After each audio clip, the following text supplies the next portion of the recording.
예, 창세기를 우리가 이제 살펴볼 것입니다. 어떤 분은 목사님 이제 때때마다 좀 본문을 바꿔서 주제별로 이렇게 설교하면 좋겠는데라는 분이 계실 수 있는데요. 성경을 우리가 이렇게 한 권을 정해서 읽어가도요, 성경 전체가 통일성을 가지고 있기 때문에 전체 내용들을 우리가 확인해 가는 과정들을 거칠 겁니다. 그래서 사실은 그 특별한 그 주제를 가지고 때때마다 바꿔서 신약, 구약 이렇게 살피지 않더라도 오히려 성경을 그 흐름 속에서 이해하는 데 유익하리라고 생각합니다. 그리고 목사인 저도 사실은 이렇게 말씀을 나누면서 오해가 없는 것이 좋습니다.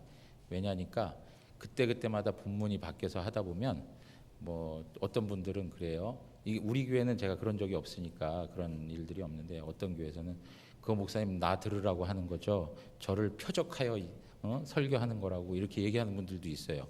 왜 이 본문이냐 막 이러면서 그런 분들도 있단 말이죠. 그런 거 아닙니다. 그래서 한 책을 정해서 꾸준히 말씀을 살펴가는 가운데 하나님이 우리에게 들려주시는 그 말씀을 우리가 듣기를 바랍니다. 그리고 정말 이렇게 또 성경 내용들을 좀 다양하게 이렇게 그 살피고 싶으신 분이 있으면은요, 모든 예배에 다 참여하시면 돼요. 우리 새벽 예배 지금 사무엘상을 나가고 있습니다. 금요 기도회 사무엘 하를 살피고 있습니다. 수요 예배 지난주부터 우리 김경원 강사님이 소선지서를 설교하고 있습니다. 그리고 주일 저녁 예배 때 철로 역정을 또 살펴가고 있습니다.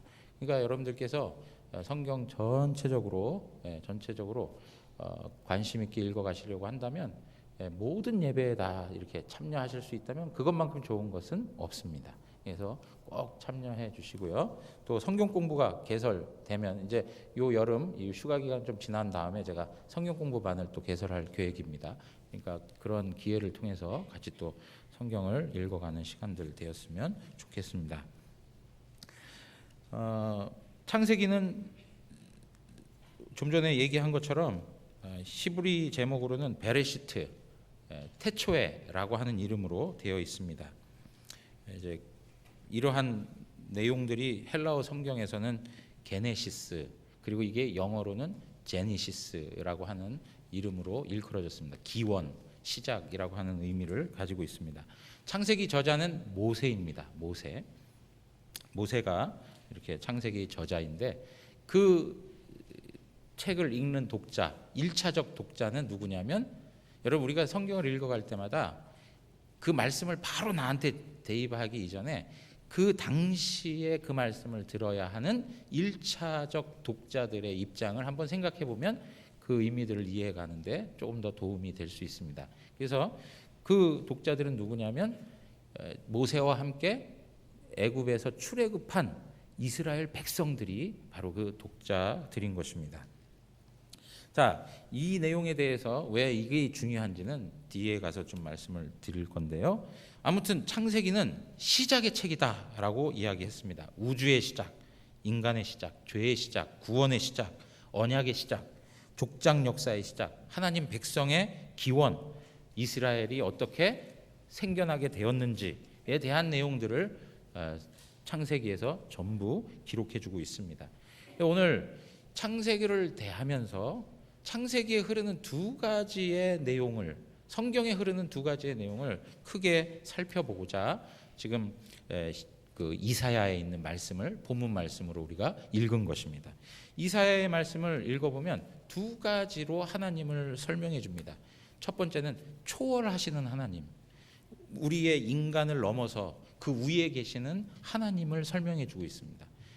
또 한편으로는 그 크신 하나님이시지만 동시에 그 인간과 함께 하시는, 특별히 인간들 가운데에서도 고통하고 통회하고 애통하는 그 겸손한 심령들과 함께 하시는 하나님의 자비로우심을 설명해 주고 있습니다. 여러분, 기독교 신앙, 그러니까 하나님만이 가장 균형이 있다는 것을 이 내용을 통해서 우리가 확인하는데, 제가 종종 말씀드렸습니다. 어떠한 종교들은 하나님의 초월만을 강조합니다. 그래서 인간하고 하나님을 분리시켜 놔요. 그래가지고 인간은 인간대로 살아가고 하나님은 하나님대로. 그래서 그 크신 하나님이 인간하고는 아무 관계가 없다라고 주장을 해요. 그걸 자연신론, 이신론이라고 얘기해요. 우리의 역사 가운데 있었던 사상 중에 하나예요. 반대로 하나님의 초월성이 아니라 하나님의 내재성이 강조되면, 하나님이 우리 피조물들과 함께 하시고 계신다는 것이 강조가 되어서 치우친 종교가 무엇이냐면, 대표적인 것이 범신론의 그 내용을 가지고 있는 힌두교예요. 범신론. 모든 것이 다 신이 될 수 있어요. 나도 신이고 너도 신이 되고, 또 돼지도 신이 되고, 코끼리도 신이 되고, 해도 신이 되고, 그 신이 되는 거예요. 그러나 기독교 신앙은 하나님에 대해서 이 두 가지의 내용을 아주 균형 있게 가지고 있어요. 어떻게 해요? 하나님은 초월하시는 지극히 위대하고 높으신 하나님. 그러면서도 그 하나님은 그 백성들과 함께 하시면서 그들을 구원하시는 하나님으로 설명하고 있어요. 그래서 우리가 창세기를 읽어가다 보면 천지를 창조하실 때 하나님을 표기할 때 엘로힘이라고 표현을 해요. 엘로힘이라고 하는 것은 지금 말씀드린 것처럼 하나님의 크심을 설명하는 단어 중에 하나예요. 그러다가 하나님이 인간과 관계되어서 하나님이 설명될 때부터는 무엇이 등장하냐면 여호와 하나님이 등장해요. 여호와 하나님, 언약의 하나님으로 등장하시죠. 엘로힘의 하나님이 여호와 하나님으로 그 백성들과 함께 하신다는 것을 말씀해 주고 있습니다. 여러분, 오늘 이러한 내용에 있어서 하나님의 지극히 크심과 그리고 높으심이 무엇을 통해서 드러나냐면, 창세기 1장 1절에 태초에 하나님이 천지를 창조하셨다라고 하는 그것으로 하나님의 위대하심이 나타나요. 여러분, 이 세상에 우리 인간이 뭐 하나 만드는 것조차, 뭐 하나 생겨나게 하는 것조차 우리는 할 힘이 아무것도 없어요. 인간들도 위대합니다. 여러분, 요 앞에 아파트 저지는 것만 봐도요, 야, 어떻게 이렇게 금방 이렇게 저질 수가 있을까? 인간이 하는 업적도요, 어마어마해요. 근데 인간이 하는 것은 정말 하나님 입장에서 보면 먼지만도 못한 거예요. 아무것도 아닌 거예요. 저 높은 하늘에서 내려다 보이는 산의 모습을 보면 뭐 진짜 아무것도 아니잖아요. 그냥 평지같이 보이잖아요. 하나님의 위대하심과 하나님의 광대하심이 천지 창조를 통해서 우리에게 드러나고 있는 거예요. 우리가 섬기고 있는 하나님은 이 정도로 크신 하나님이시라는 거죠. 이 하나님의 크심과 이 하나님의 높으심을 어떻게 표현할 수 있을까? 항상 저의 부족함이 한탄스럽습니다. 정말 그래요.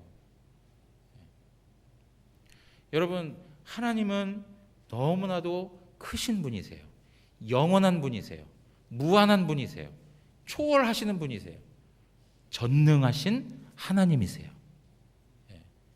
그런데 그 하나님이 사람과 함께 하고 계신다라는 거예요. 그 하나님께서 인간과 교제하신다는 거예요. 그렇게 크신 창조주 하나님이 피조물인 인간과 대면하신다는 거예요. 그래서 하나님께서 뭘 세우셨어요? 에덴 동산을 세우시고 거기서 하나님이 인간과 교통하면서 살아가세요. 우리는 그게 무엇이라고 고백하냐면 천국의 원형이라고 생각해요. 하나님 나라의 원형이에요. 하나님이 통치자가 되시고 에덴이라고 하는 공간 속에서 하나님의 백성들이 하나님과 교제하면서 사는 가장 행복하고 평화로운 나라, 하나님의 나라인 것이죠. 그런데 이러한 인간들이 이 조건에서 있을 때만 하나님이 그들과 교제하신 것이 아니라 아담과 하와가 죄로 말미암아서 범죄하고 그 죄로 말미암아 하나님과 단절되어서 에덴에서 추방된 이후 죄와 사망의 권세 아래에 있는 비참한 인간들, 불쌍한 인간들, 모든 소망은 사라지고 절망과 죽음밖에는 그들에게 머물러 있지 아니하는 그런 형편에 있는 인간들에게 하나님이 찾아오셨다는 것이죠. 하나님께서 그 인간들과 관계하시려고 하나님께서 구원의 역사를 이루기 시작하신다는 거예요. 하나님이 세우셨던 그 하나님 나라의 원형을 다시금 회복시키시기 위해서 여자의 후손을 보내주시겠다는 거예요. 창세기 3장 15절 찾기 전에 한 번 더 보는데요. 여러분, 창세기가 시작의 책이라고 했는데 창세기 1장에서 그렇게 기분 좋게 시작했는데요. 창세기 50장이 뭐로 끝나는지 아세요? 저를 보지 마시고 성경을 한번 봐주세요. 창세기 50장 26절 한번 다 같이 읽도록 하겠습니다. 50장 26절입니다. 요셉이 110세의 죽음에 그들이 그의 몸에 향재료를 넣고 애굽에서 입관하였더라. 창세기 시작으로 시작했는데 맨 마지막에는 무엇이에요? 죽음이에요. 죽음. 이 죽음이라는 것이 인간의 실존이에요. 인간이 경험하고 있는 가장 근본적인 문제가 무엇이냐? 죽음의 문제가 되어버렸어요. 그래서 창세기 5장, 오늘 우리가 성경 읽기를 통해서 읽은 말씀인데 그 창세기 5장의 처음부터 쭉 내려오는 내용들을 보면 누가 누구를 낳고 몇 세를 살다가 어떻게 됐다고요? 죽었더라. 누가 누구를 낳고 몇 세를 살다가 죽었더라. 낳고 살다가 죽었더라. 그게 반복적으로 나오고 있어요. 죽었더라, 죽었더라, 죽었더라. 하나님의 말씀에 불순종한 인생이 얻어낸 결과라고 하는 것은 죽음밖에 없다고 하는 암담함을 우리에게 설명해 주고 있어요. 그런데 하나님께서 어떠한 은혜를 베푸시냐? 창세기 5장 21절에서 24절 보니까는요, 에녹이라고 하는 사람이 등장하면서 23절에 보세요. 22절에 무드셀라를 낳은 후 300년을 하나님과 동행하며 자녀를 낳았으며 그는 365세를 살았더라. 에녹이 하나님과 동행하더니 하나님이 그를 데려가심으로 세상에 있지 아니하였더라. 여러분, 죽음으로 계속 끝나는 삶이 하나님과 동행하는 삶을 통해서 어떻게 됐다고 그래요? 영생으로 가는 삶으로 설명되고 있어요. 그러니까 인간의 죽음의 문제를 해결할 수 있는 유일한 방법은 뭐예요? 하나님과 동행하는 거예요. 하나님이 함께 하시는 거예요. 하나님이 함께 하시지 않으면 우리는 지옥인 거예요. 여러분 믿으십니까? 하나님이 함께 하지 않으면 지옥인 거예요. 하나님이 함께 하시면 거긴 뭐예요? 천국인 거예요. 그러니까 하나님께서는 그 죄에 빠진 인생들, 죄로 인하여서 사망과 죽음 가운데 처할 수밖에 없는 그 인생들, 그들에게 찾아오셔서 그들을 천국으로 인도하시고자 하는 하나님의 계획과 하나님의 구원 역사가 바로 창세기에서부터 기록되고 있다는 것이죠. 크고 위대하시고 높으신 그 하나님이 정말 죄에 빠져서 영원한 사망 가운데 있는 인생에게 찾아오셔서 그들을 구원해 내시는 하나님의 놀라운 구원 역사를 우리에게 보여주는 책이 바로 창세기라고 하는 것입니다. 그 하나님의 나라는 누굴 통해서 이루어지는가? 하나님께서 보내실 메시아를 통해서 이루어진다라고 하는 거예요. 그래서 창세기 3장 15절 우리 한번 다 같이 읽겠습니다. 내가 너로 여자와 원수가 되게 하고 내 후손도 여자의 후손과 원수가 되게 하리니 여자의 후손은 내 머리를 상하게 할 것이요 너는 그의 발꿈치를 상하게 할 것이니라 하시고. 여러분, 여자의 후손을 통해서 하나님의 나라를 회복시키시겠다라고 말씀하세요. 그리고 이 여자의 후손을 오게 하기 위해서 하나님께서는 인류 역사 가운데 하나님의 구원 역사를 일으키십니다. 그러면 인간은 어떻게 해요? 하나님의 구원 역사를 망가뜨리는 게 인간의 일이에요. 하나님은 구원의 일을 시작하시면 인간은 망가뜨려 놓고, 하나님은 또 구원의 일을 시작하시면 인간은 망가뜨려 놓는 일.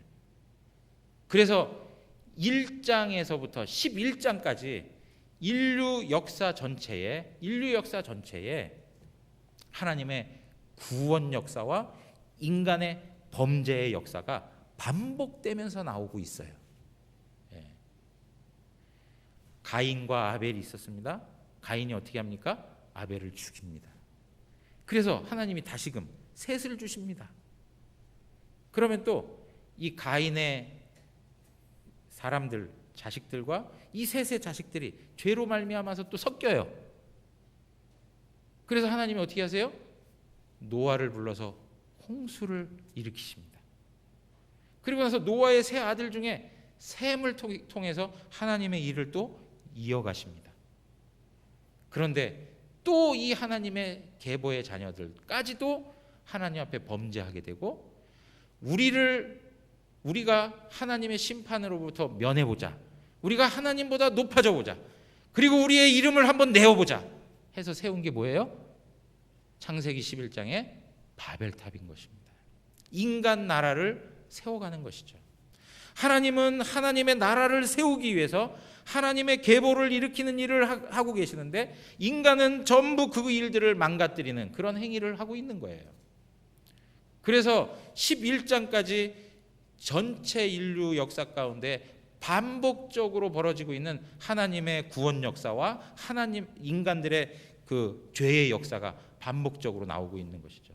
이 일에 대해서 하나님께서는 보다 더 구체적이고 보다 더 확실하게 하나님의 나라를 세우기 위하여 부르시는 한 사람이 있었으니 그가 누구입니까? 창세기 12장에서부터 나오는 일들인데, 아브라함을 부르시고 이삭을 부르시고 야곱을 부르시고 요셉을 부르셔요. 그래서 12장에서 50장까지 언약들을, 하나님의 족장들을 통해서 하나님의 구원의 역사가 이루어져 결국에는 요셉을 통해서 애굽 땅의 이스라엘이라고 하는 나라가 형성되기까지의 역사를 보여주고 있는 것입니다. 사랑하는 성도 여러분, 이러한 내용들을 우리가 조금 더 구체적으로 이제 살펴보고 싶은데요. 어떤 분들은 성경을 이스라엘의 역사라고 이야기합니다. 그렇게 얘기하시는 분들이 있죠. 왜 우리 한민족이 이스라엘의 역사를 배워야 합니까? 근본도 없이. 그거 아니에요. 여러분, 창세기 1장에서 11장이 없었다면 이스라엘의 역사가 될 수 있었어요. 그러나 창세기 1장에서 11장의 역사는 전 인류의 역사를 다루고 있어요. 그리고 그 전 인류 가운데에서 하나님께서 여자의 후손을 보내기 위하여, 그래서 그로 인하여 하나님의 나라를 세우기 위하여 택하신 민족을 언급하시는데, 그것이 이제 바로 이스라엘의 역사인 것이죠. 그러므로 이스라엘의 역사는 이스라엘이라고 하는 한 민족의 역사가 아니라 하나님의 구원 역사를 담고 있다는 것을 아셔야 됩니다. 여러분, 창세기 12장에 하나님께서 아브라함을 부르셔서 이렇게 얘기하십니다. 12장 1절에서 3절인데요. 여호와께서 아브라함에게 이르시되 너는 너의 고향과 친척과 아비집을 떠나 내가 내게 보여줄 땅으로 가라. 내가 너로 큰 민족을 이루고 내게 복을 주어 내 이름을 창대하게 하리니 너는 복이 될지라 라고 이야기합니다. 너를 축복하는 자에게는 내가 복을 내리고 너를 저주하는 자에게는 내가 저주하리니 땅의 모든 족속이 너로 말미암아 복을 얻을 것이라. 땅의 모든 족속이 너를 인하여 복을 얻을 거야. 내가 너에게 땅을 줄 거야. 내가 너에게 큰 민족을 이루게 할 거야. 뭡니까? 하나님의 나라를 그려주시죠. 하나님의 나라를 약속하시는 거예요. 그런데 이 약속이 아브라함에게서만 끝나지 않아요. 이 약속이 아브라함이 죽은 다음에도 그대로 이어져요. 창세기 26장 3절에서 4절. 26장 3절에서 4절 우리 함께 다 같이 읽도록 하겠습니다. 이 땅에 거류하면 내가 너와 함께 있어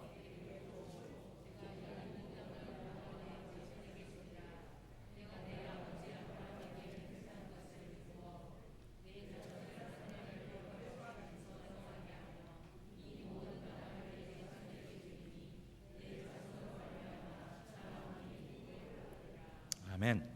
여러분 여기에 뭐라고 얘기하고 있습니까? 여기에 아브라함에게 주셨던 그 말씀을 다시 한번 이야기해 주시면서 이삭에게 이야기하는 거예요. 내가 네게 복을 주겠다. 그리고 땅을 주고 그 다음에 자손을 주겠다. 이것이 누구에게 약속했던 거라고요? 아브라함에게 맹세한 것들을 이루겠다는 거예요. 아브라함에게 맹세한 걸 이루어서 이 약속을 지키겠다라고 말씀하세요. 그러면서 내 자손에게 주리니 내 자손으로 말미암아 천하 만민이 복을 받을 거야. 아브라함에게도 말씀하셨죠.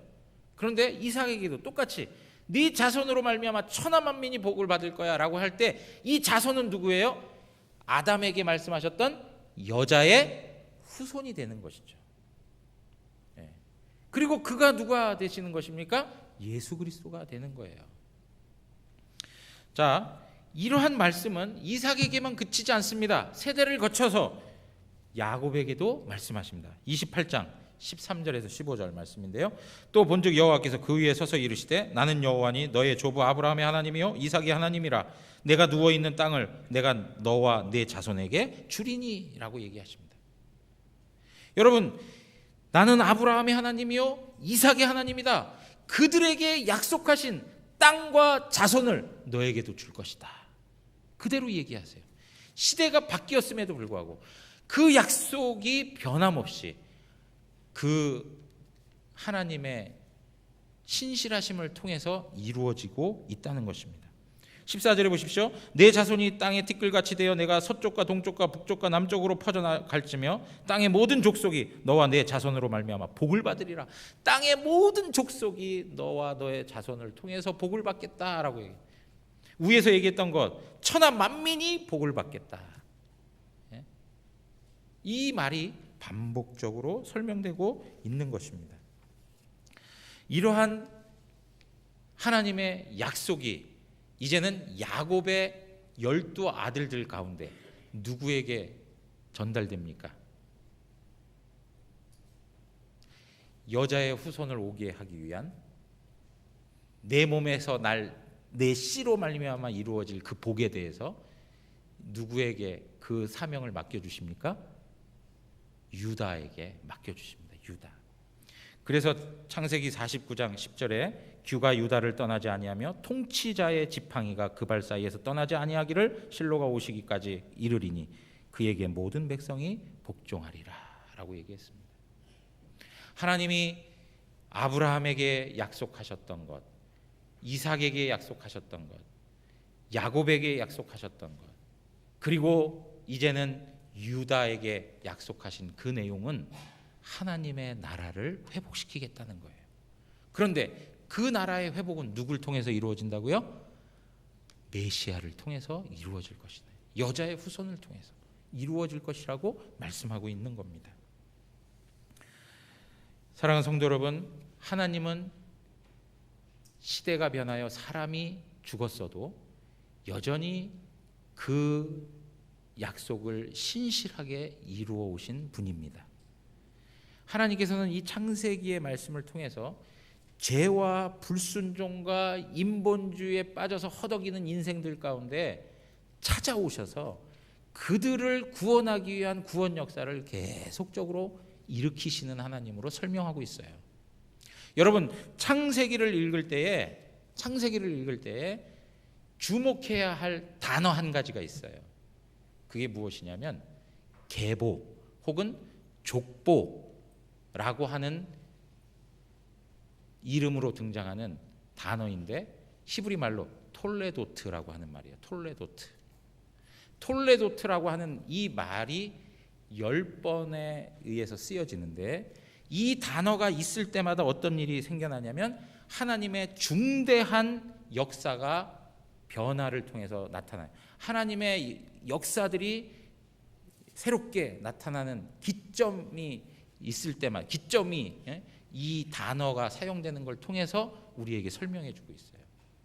자, 그래서 한번 간단하게 살펴만 보겠습니다. 창세기 2장 4절에 가서 보시면, 이것이 천지가 창조될 때에 하늘과 땅에 뭐라고요? 뭐라고 되어 있습니까? 내력이 뭐냐? 톨레도트예요. 그래서 천지 창조에 대한 말씀을 하신 다음에, 이 말씀을 하시고 나서 그 다음에 누구에게 좁혀져요? 천지 창조에서 이제 그 다음 누구로 좁혀지냐면 인간 창조로 좁혀지고 있어요. 그래서 하나님이 천지를 창조하시는 것뿐만 아니라 인간들에게 구원의 은혜를 베푸신다는 것을 말씀해 주고 있어요. 그 다음에 창세기 5장 1절에 가서 보시면, 이것은 아담의 계보를 적은 책이니라, 그렇게 얘기하고 있어요. 여기서 계보라고 하는 말이 바로 톨레도트예요.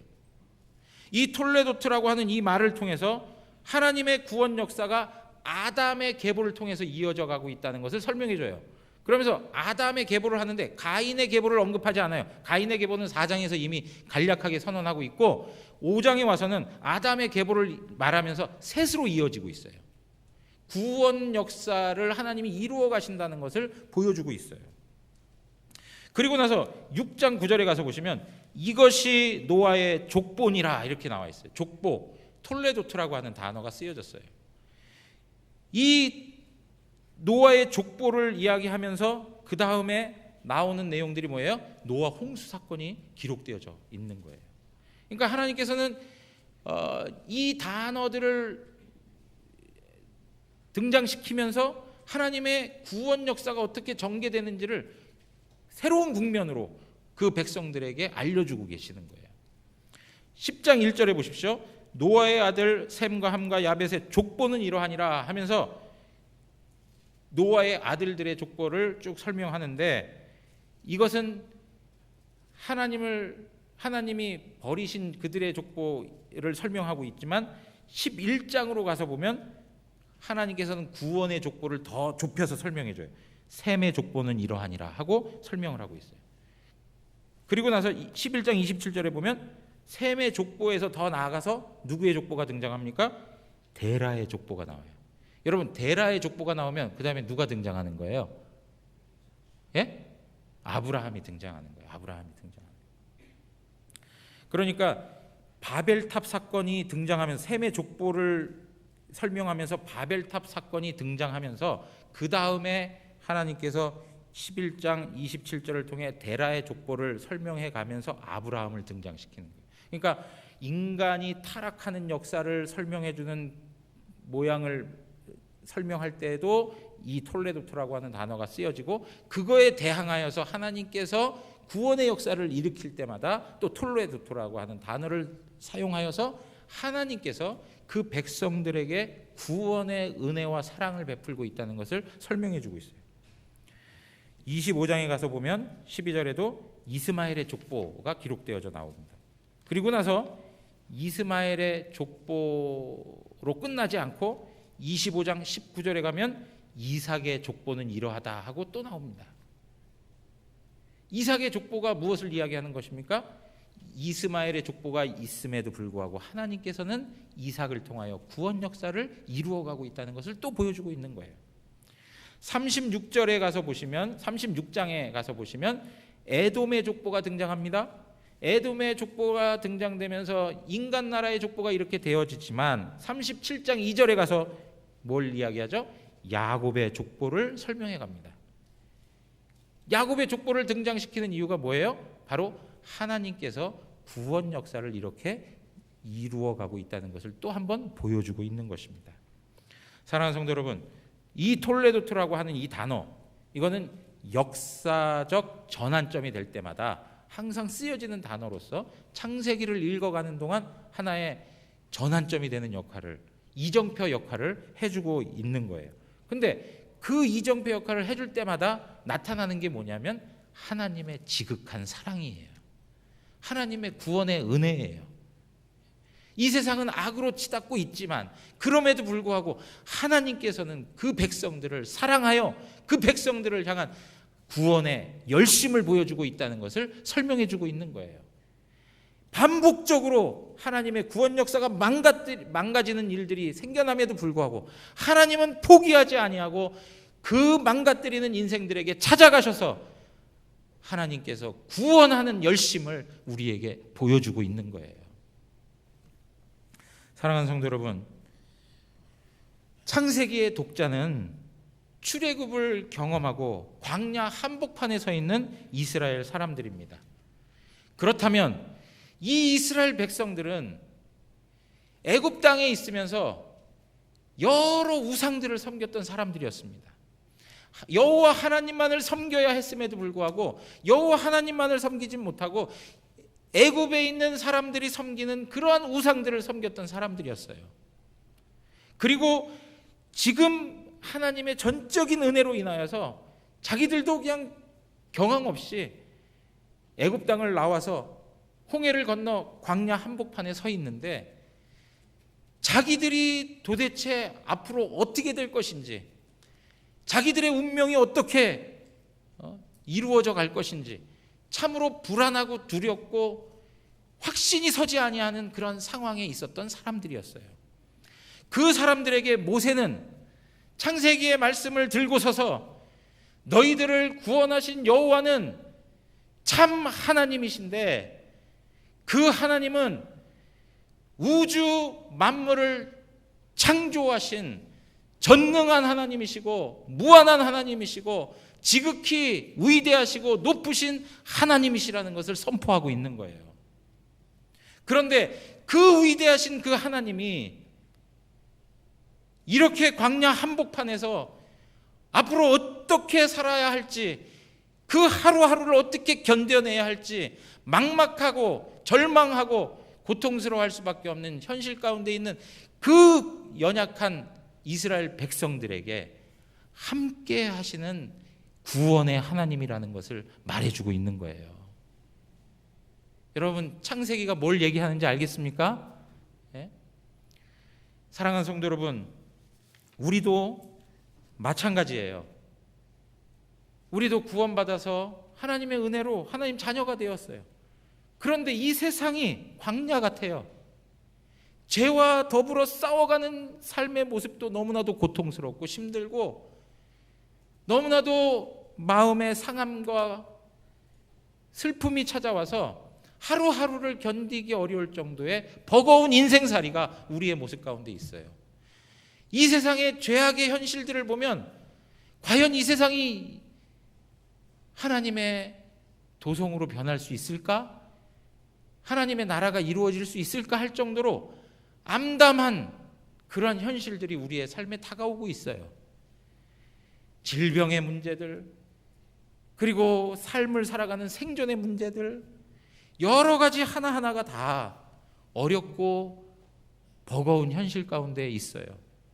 그래서 우리의 마음도 세상 사람들이 살아가는 것처럼, 세상 사람들이 기웃거리는 것처럼 이방 신상들 앞에 마음을 빼앗기고 살아가요.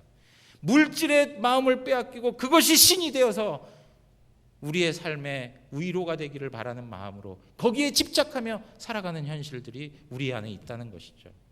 그러나 오늘도 모세가 창세기의 말씀을 들어서 그 이스라엘 백성들에게 설명했던 것처럼 이 광야 같은 세상에서 그때 당시에 이스라엘 백성들이 경험했던 그 고통에 있었던 우리 그 백성들처럼 오늘 살아가고 있는 우리들에게도 동일한 말씀을 허락해 주시는데, 너희들 물질의 마음 빼앗기지 말아라. 너희들이 다른 것 의지해서는 안 된다. 오직 유일하신 참 하나님은 여호와 하나님이시다. 그분은 이 세상 모든 만물을 창조하신 전능한 하나님이시며 지극히 크고 높으신 하나님이시다. 그 하나님이 바로 너희의 하나님이 되셔서 오늘 하루도 그 하나님이 너희들을 살아가게 하실 것이다. 그래서 끝내는 요한계시록 21장에 있는 말씀처럼 새 하늘과 새 땅, 새 예루살렘에 우리를 들어가게 하시는 여호와 하나님이시다. 이 말씀을 우리에게 들려주시는 거예요. 사랑하는 성도 여러분, 고되십니까? 피곤하십니까? 우리 하나님은 전능하신 하나님이십니다. 우리가 죄 때문에 실패하는 자리에 있어도, 우리가 죄 때문에 고통하고 연약하고 지극히 처량하고 비참하고 정말 불쌍한 자리에 있어도 우리 하나님께서는 높은 곳에 계셔서 우리와 관계없이 계시는 분이 아니라 그 전능하심을 가지고 우리에게 찾아오셔서 우리의 삶을 일으켜 세워주시고 우리와 함께하여서 우리의 여정을 승리케 하시는 분이 여호와 하나님이십니다. 그것을 확증시켜 주시기 위해서 모든 만물 위에 뛰어난 이름이 되시고 하나님의 본체이셨고 하나님의 아들이셨던 예수 그리스도께서 우리에게 찾아오셔서 십자가에 죽기까지 우리를 지극히 사랑하시는 그 은혜를 베풀어 주신 것입니다. 그분이 임마누엘의 하나님으로 우리와 함께 하시는 분이십니다. 오늘 우리는 광야 같은 세상을 살지만 예수님이 함께하는 하나님의 사람인 것을 아시고 예수님과 동행하며 에녹과 같이 천국을 누리는 복된 은혜가 있기를 주님의 이름으로 축원합니다. 다 같이 일어나겠습니다.